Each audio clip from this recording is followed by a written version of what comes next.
En esta oportunidad vamos a tocar el tema teorías sobre el origen de la vida. En este material ya tienes ya algunas partes subrayadas, resaltadas en un color azul, ¿ya?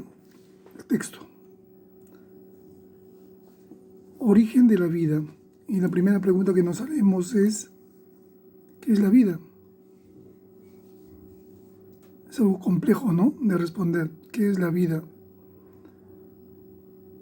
Cuando hablamos de vida, automáticamente tenemos que hablar o relacionarnos con los seres vivos. Entonces la vida es una manifestación de todo ser vivo, el cual le permite cumplir todas sus funciones vitales. Y como sabemos, hay una variedad de seres vivos, ¿no? En variedad de seres vivos, en diferentes formas, tamaños, complejidad. Y esto lo podemos encontrar en varios medios ambientes, ¿no?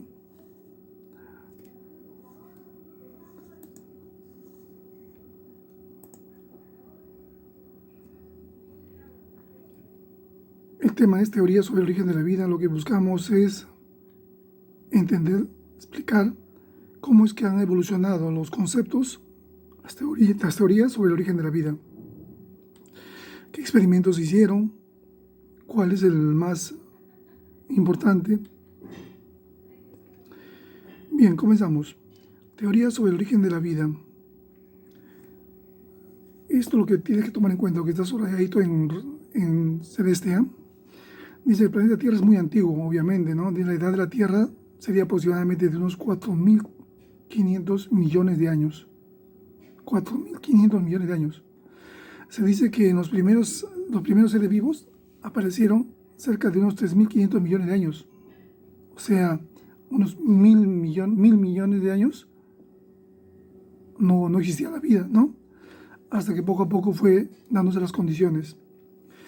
Existen varias teorías. Esta es la primera, el creacionismo. Esta teoría es la primera que explica sobre el origen de la vida. Esta teoría explica que el responsable de la vida es un ser supremo, un omnipotente, un Dios. Muchas de las religiones o culturas se basan en las mismas narraciones. En el caso de las católicas, la Biblia. En el caso de los musulmanes, el Corán. Todas estas narraciones se basan en la fe. ¿Y qué es la fe? Es la fe en creer.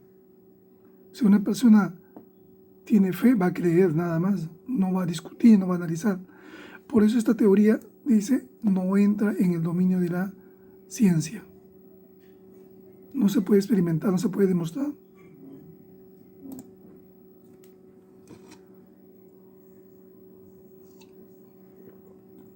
Es una pintura muy conocida de Miguel Ángel. Explica cómo es que Dios creó al hombre, ¿no? Teoría de la generación espontánea. Cuando la vida aparece de manera espontánea, ¿no? Fue planteada por los filósofos griegos Tales de Mileto y Aristóteles. El primero, Tales de Mileto, planteaba que la vida podía aparecer de la materia inanimada por sí sola, llamada materialismo. Claro, pues Tales de Mileto sostenía que la vida se basaba en el agua. El fundamento, la base de la vida era el agua. No estaba tan mal, pero no era el único. Por eso decía materialista. Por eso decía materia inanimada, como materia inorgánica, sin vida. Y el agua no tiene vida. Mientras que en el segundo, hablamos de Aristóteles, manifestaba que era necesaria la existencia de una fuerza vital. Teoría que se denominó vitalismo. O sea, para que la vida exista, debería haber existido una fuerza especial, llamada fuerza vital, que le permitiese justamente desarrollar.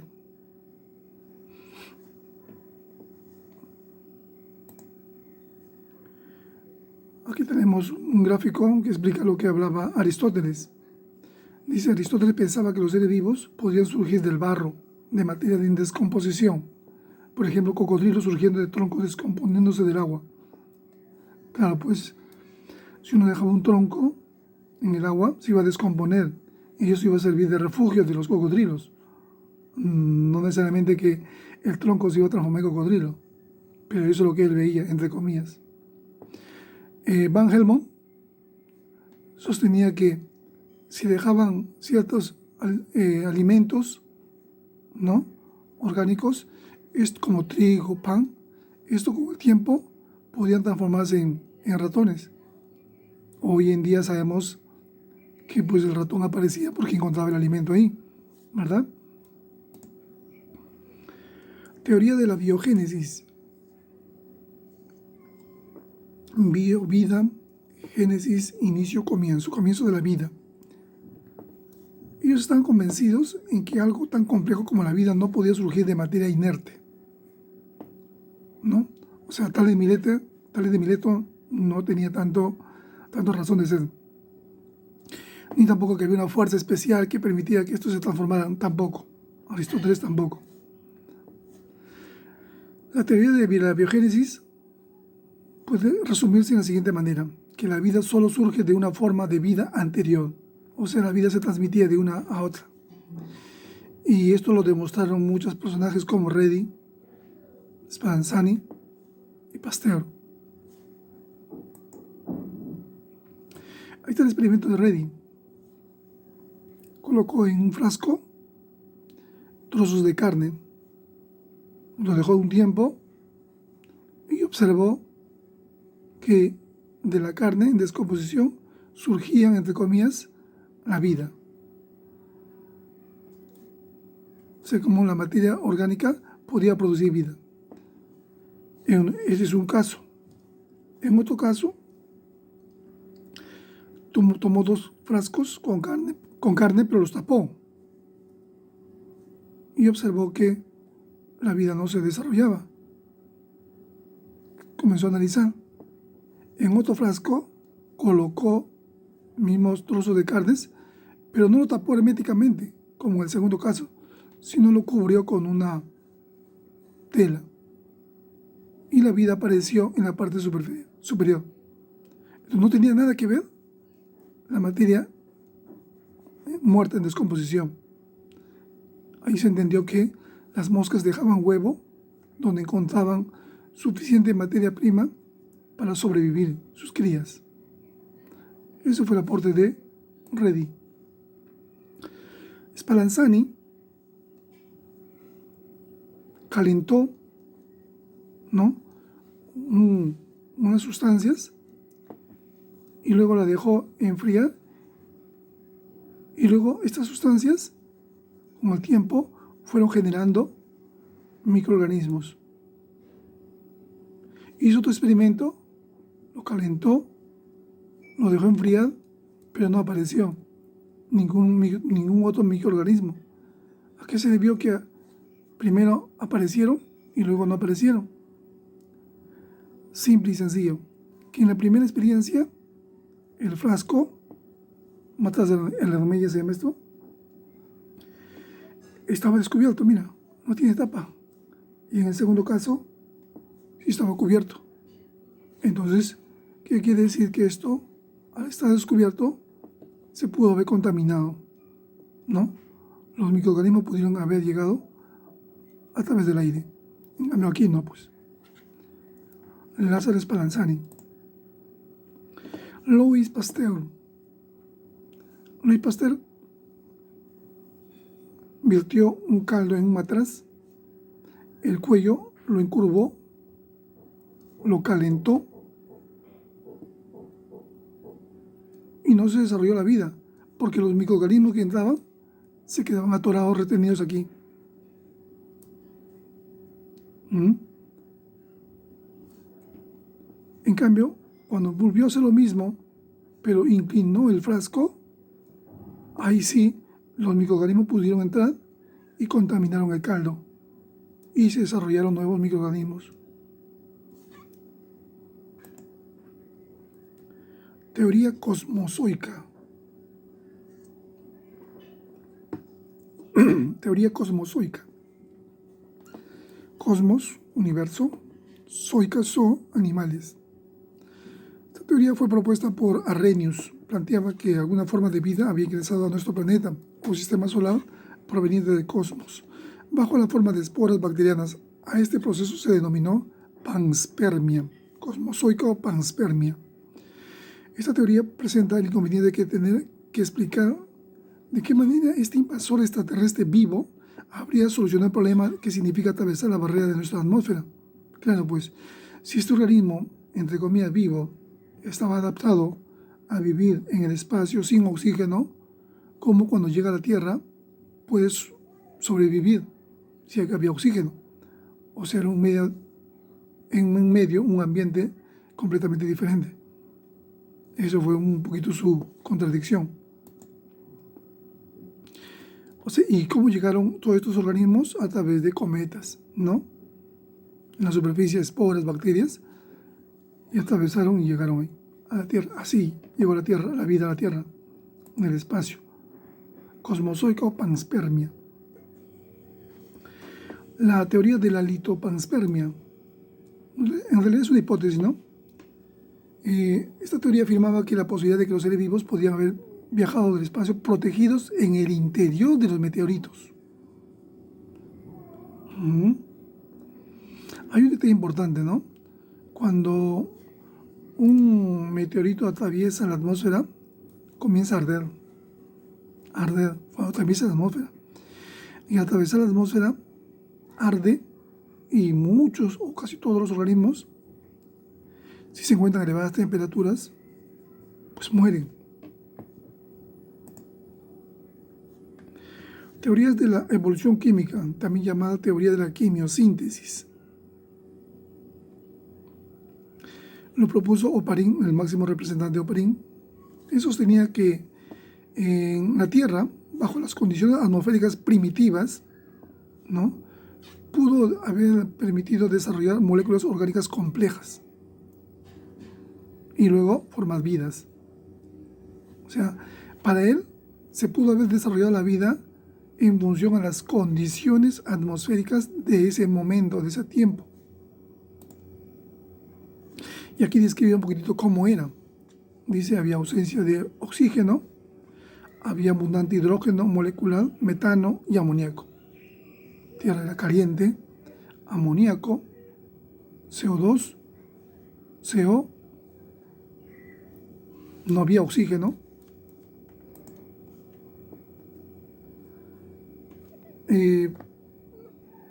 Altísima radiación, ojo. ¿Qué quiere decir esto? Que pues, en esos tiempos no había la capa de ozono. Entonces la radiación ingresaba directamente, ¿no? Habían descargas eléctricas y compuestos orgánicos más complejos. O sea, el hecho de haber energía radiactiva, calor, etc., hizo que estas moléculas, el CO, el NH2 o NH3, se combinasen y formarán compuestos más complejos. Este proceso fue demostrado por dos científicos, Miller y Euler, en el laboratorio, simulando el ambiente primitivo de la Tierra. Dice luego que gracias a millones de años de acumulación de estas moléculas, se habían creado condiciones de concentración. Todas estas moléculas que se formaron en el aire, al ser complejas, grandes, cayeron al agua y se formó una sopa primitiva. Y estas interactuaron entre sí, creando otras más complejas como proteínas y ácidos nucleicos.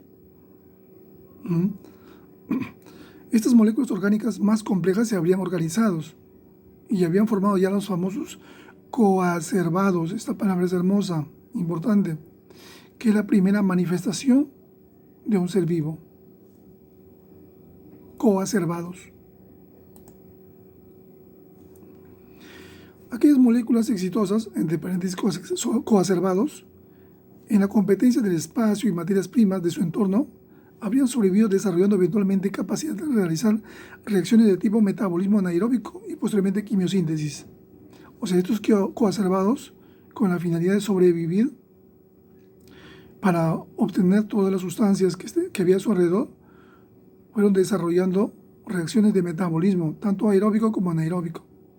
Algunos poco a poco desarrollaron ya fotosíntesis. Después se habrían agotado las moléculas orgánicas que constituían su fuente de energía, ya no había más para el conservado, y esto impulsó a que este mismo realizara fotosíntesis, o sea, elabore su propio alimento. Y poco a poco, a través de este mecanismo, incorpore oxígeno, ¿no?, a la atmósfera. Dice que el agotamiento de las moléculas orgánicas y la acumulación de oxígeno en la atmósfera, producto de la fotosíntesis, posibilitaron la aparición de reacciones degradativas aeróbicas y cambiaron dramáticamente las características de la atmósfera. O sea, con la aparición de la fotosíntesis, llevó a la aparición también de oxígeno, y esto permitió que ciertos organismos, como peces, desarrollasen, evolucionen. Este es el experimento de Miller y Urey, que lo hicieron en el laboratorio. Simularon fuentes de energía, de radiación, de rayos ultravioleta, y lograron demostrar que se podía producir aminoácidos y ácidos orgánicos, que son compuestos orgánicos.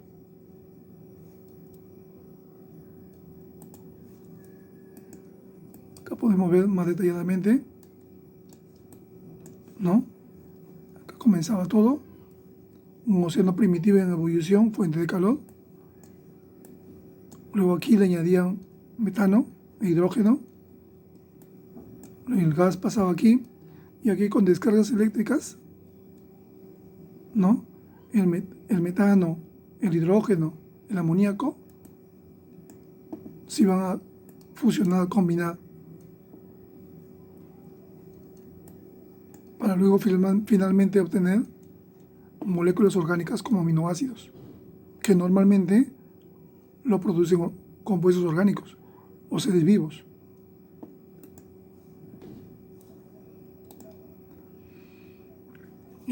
Esto más o menos así sería el paisaje primitivo, ¿no? Descargas eléctricas, no había capa de ozono, radiación, ¿no? Tenemos aquí al final, en la parte final de tu texto, unos términos, un glosario de palabritas, para que tú lo puedas comprender mucho más. ¿Ok, jóvenes?